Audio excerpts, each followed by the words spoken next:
لیکن اس یہ کرنے کے بجائے وہ ہر وقت یہ کہتے ہوئے نظر آئیں اور تم نہیں کر سکتے، ہم لوگ یہ کام کر ہی نہیں سکتے، ہمیں یہ کرنا ہی نہیں چاہیے،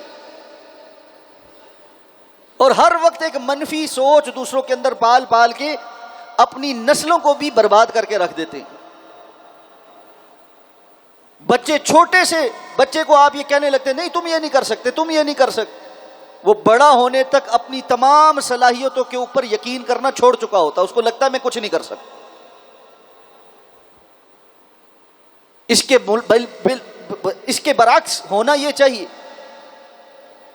کہ انسان اپنی نسل کو وہ چیز سکھانا شروع کرے، اور پھر ضروری نہیں ہے کہ ہر بچے کے اندر ایک ہی قسم کی صلاحیت پائی جاتی ہے۔ بچوں کا رجحان دیکھیں، ان کی صلاحیت دیکھیں، ان کا شوق دیکھیں، اور اس کے مطابق پھر جو چیز ان کو بھلی معلوم ہوتی ہے، جو جائز اور حلال ہے، اس میں ان کو ٹرین کریں۔ اگر کسی بچے کی آواز بہت اچھی ہے اور اس کو قرآن پڑھنے کا شوق ہے تو آپ کو اس کو اچھے قراء کے پاس بٹھانا چاہیے کہ یہ کل کو امت کا سرمایہ بنے گا۔ لیکن ایک بچہ ہے جس بیچارے کی آواز ہی اللہ نے نہیں دی اور آپ چاہتے ہیں نہیں بس یہ ایک قاری بن جائے، کیسے بنے؟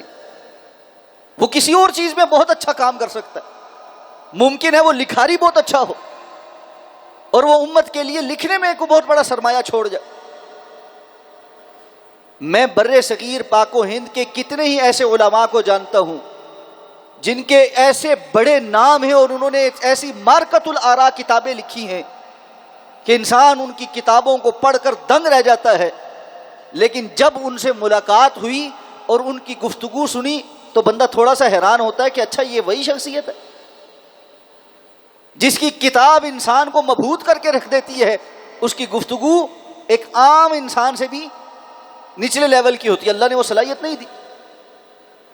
بعض خطباء بڑے نامی گرامی ہوتے ہیں لیکن 2 سطریں آپ لکھنے کو دیں نہیں لکھ سکتے۔ ہر بندے کی اپنی صلاحیت ہوتی۔ تو فرمایا ولا تعجز، یہ جو عاجز ہونا ہے نا، ہر چیز میں منفی بات، ہر کوئی نہیں تم بھی نہیں کر سکتے، کوئی بندہ کوئی کام شروع کر رہا ہو اس کو بس بیٹھ کر اس کے وہ یوں بھی گنواتے رہنا، یہ منفی بات ہوتی۔ لوگوں کو اپریشیٹ کرنا، اپنی صلاحیتوں کو بھی پہچان کر اس کے اندر آگے بڑھنا، یہ شریعت کا حکم۔ جب یہ سارا کچھ کر لے تو اللہ کے رسول صلی اللہ علیہ وسلم نے فرمایا یہ سٹیپس فالو کر لو۔ سب سے پہلا کیا تھا؟ احرص علی ما ینفع، جو چیز تمہارے نفع کی ہے اس میں آگے بڑھو، اس کو سیکھو، اس کی حرص رکھو۔ پھر صلاحیت پیدا کرنے کے بعد اللہ پر توکل کرو، اللہ سے دعا مانگو، اور بیکار بیٹھ کر سست ہو کر منفی باتیں نہ پھیلاؤ بلکہ مثبت ہو کر آگے بڑھو۔ اس سب کے باوجود بھی ان اصابک شیء، اگر پھر بھی کوئی مصیبت آ جائے، پھر بھی کوئی آزمائش آ جائے تو پھر کیا کرو؟ فلا تقل لو انی فعلت کذا لکان کذا وکذا، پھر یہ بات نہ کہو کاش میں ایسے کرتا نا تو ایسے ہو جاتا اور ایسے نہ کرتا نا تو ویسے نہ ہوتا۔ یہ جو کاش ہے یہ کیا ہے؟ آپ صلی اللہ علیہ وسلم نے فرمایا وَلَكِنْ قُلْ قَدَّرَ اللَّهُ مَا شَاءَ فَعَلَ فَإِنَّ لَوْ تَفْتَحُ عَمَلَ الشَّيْطَانِ، جب تمام محنت، کوشش، کاوش، صلاحیت، دعا، یہ سب کام کرنے کے بعد بھی اگر کوئی چیز، کوئی آزمائش آ جائے تو اگرچہ مگرچہ کاش کہنے کے بجائے کہو قدر اللہ ما شاء فعل، جو اللہ نے مقدر کیا اور جو چاہا وہ اس نے کیا۔ کیوں؟ اگر تم یہ کاش کاش کہو گے تفتح عمل الشیطان، یہ شیطان کے کام کو شروع کر دیتا ہے، اس کی شروعات ہو جاتی ہیں، شیطان کے لیے دروازہ کھول دیتا ہے۔ اور شیطان کا دروازہ کیا ہے؟ انسان کو مایوس کر دینا۔ اتنی محنت کے باوجود مجھے نہیں ملا، اتنی صلاحیت ہونے کے باوجود میں کامیاب نہیں ہوا، اس قدر سیکھنے کے باوجود میرا وقت ضائع ہو گیا، پوری ایمانت داری کے باوجود میرا سرمایہ ضائع ہو گیا، کاش ایسے نہ ہوتا تو ویسے ہو جاتا، کاش میں اس منفی بندے کی بات سن لیتا جو مجھے کہہ رہا تھا کہ تم نہیں کر سکتے، دیکھو مجھے وہ اس کی آ لگ گئی۔ یہاں سے شیطان آ کر وسوسے ڈالنا شروع ہوتا، اور پھر کیا چاہتا ہے؟ بندہ ہاتھ پہ ہاتھ دھر کر بیٹھ جائے اور آئندہ محنت نہ کرے۔ فَإِنَّ لَوْ تَفْتَحُ عَمَلَ الشَّيْطَانِ، یہ کاش شیطان کا رستہ ہے۔ جب ساری چیزیں پہلے درست کی تھیں، اب یہاں پر اللہ رب العزت کی طرف سے یہ بات ایسے ہی مقدر تھی۔ اور کتنے لوگ ہیں جو آپ کو اس کاش کے پیچھے اپنی آئندہ والی زندگی برباد کرتے ہوئے نظر آئے۔ ہمارے پاس آئے روز طلاق کے فتوے آتے، یا لوگ اپنے خاندانی مسائل میں کاؤنسلنگ کے لیے آتے۔ 90% معاملات کاش کے پیچھے چل رہے۔ پڑھے لکھے سمجھدار جوڑے، سب کچھ اللہ نے دیا ہوا ہے، بس یہ ہو گیا وہ ہو گیا، کاش ایسے نہ ہوتا۔ کتنی ہی خواتین ایسی ہیں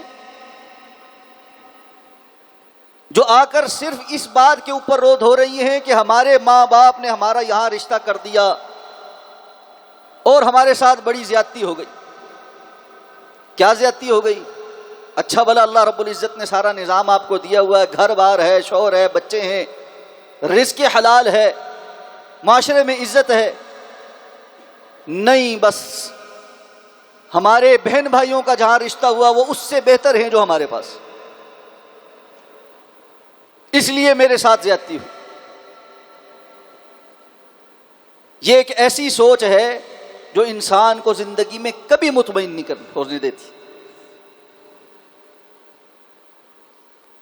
اولاد ہے، ماں باپ سے شکوہ کرنا، ماں باپ ہیں، اولاد سے شکوہ کرنا، بھائی بھائی سے حسد کر رہا ہے، بہنیں بہنوں کا منہ دیکھنے کو تیار نہیں ہیں، رشتہ دار ایک دوسرے سے مقابلے میں لگے ہوئے ہیں۔ وجہ کیا ہے؟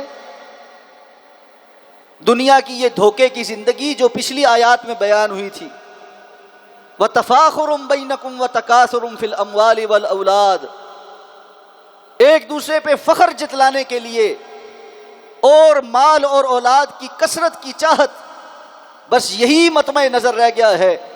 اللہ کی رضا، اللہ کے فیصلے، تقدیر کے فیصلے، اللہ کی رضا میں راضی رہنا، میرے رب نے میرے لیے یہی چیز پسند کی تھی، تمام تر محنت کوشش کے بعد میں جہاں پہنچا ہوں، یہاں پر پہنچنا بھی میرے لیے اپنی صلاحیت کے تھرو ممکن نہیں تھا، اللہ نے مجھے جو کچھ دے رکھا ہے بہت بہتر دے رکھا، میرے استحقاق سے زیادہ دے رکھا۔ کتنے ہی میرے جیسے یا مجھ سے بہتر لوگ ہیں جو ان نعمتوں میں بھی نہیں جن میں ہوں،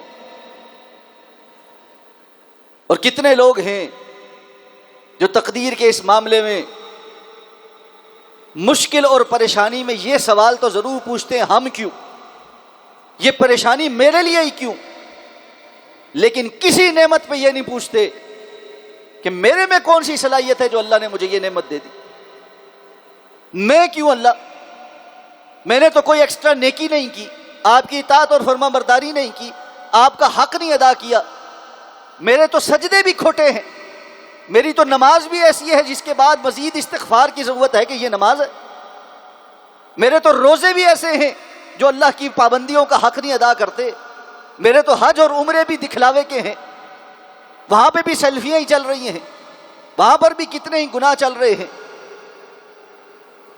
غرض کون سی چیز ہے جو پورے اخلاص کے ساتھ میں نے اللہ کے حضور پیش کر دی، جو ایسی نعمتیں مجھے میسر آ رہی ہیں وہاں تو کوئی سوال نہیں کرتا میں کیوں، ذرا سی تکلیف پہنچ جائے تو فوراً سوال ہے۔ فَأَمَّا الْإِنسَانُ إِذَا مَا ابْتَلَاهُ رَبُّهُ فَأَكْرَمَهُ وَنَعَّمَهُ فَيَقُولُ رَبِّي أَكْرَمَنِ، پس انسان کو جب اللہ رب العزت آزماتا ہے اور اسے عزت دیتا ہے اور نعمتیں دیتا ہے، بڑا خوش ہو کر لوگوں کو بتلاتا ہے اللہ نے مجھے بڑی عزت دی۔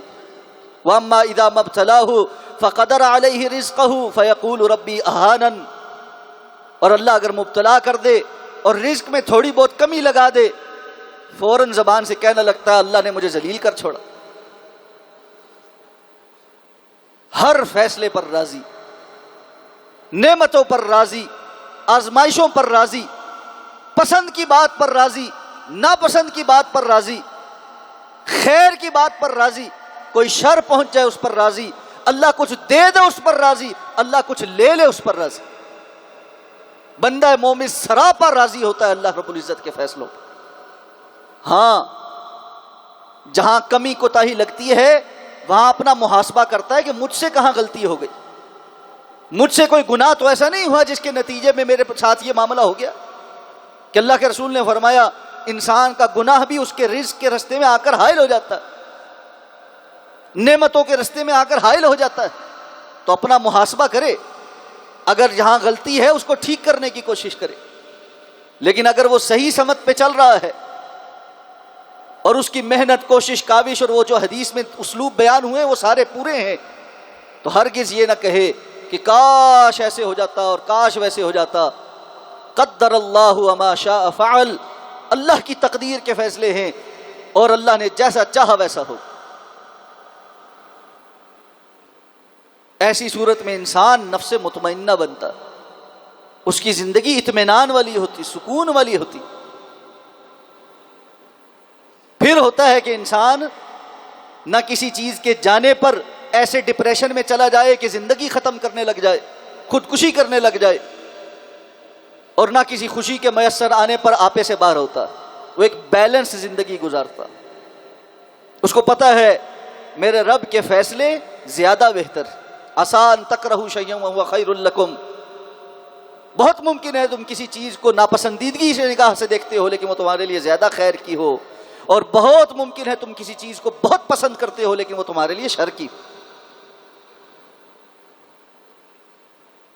اور اس کی اصل حقیقت یہ ہے، اگر کچھ چلا گیا ہے یا سب کچھ میسر بھی آ گیا ہے تو کیا، ہم نے ہر حال کو چھوڑ کر اللہ کے سامنے پیش ہو جانا، اس دنیا سے جانا ہی جانا ہے۔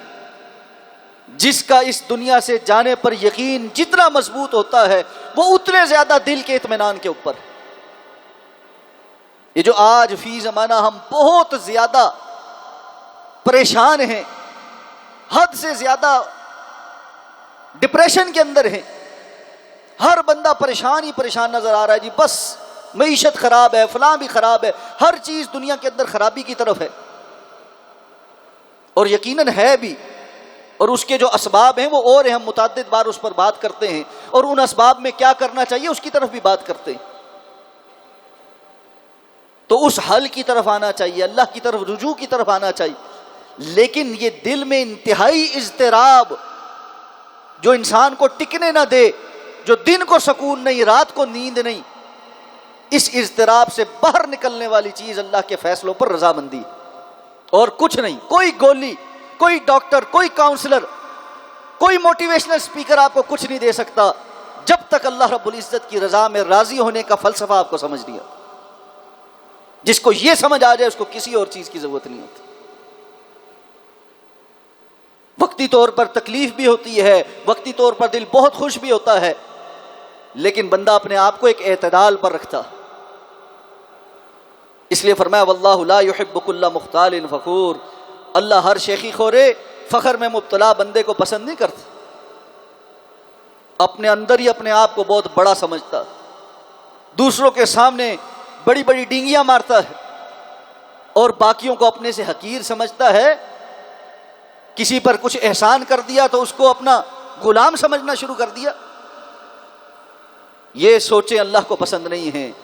یہ کون لوگ ہیں؟ یبخلون ویأمرون الناس بالبخل، یہ خود بھی بخل کرتے ہیں اور لوگوں کو بھی بخیلی کا حکم دیتے۔ اس بارے میں انشاءاللہ آئندہ خطبہ جمعۃ المبارک میں تفصیل سے بات کریں گے۔ اقول قولی ھذا واستغفر اللہ لی ولکم ولسائر المسلمین برحمتک یا ارحم الراحمین۔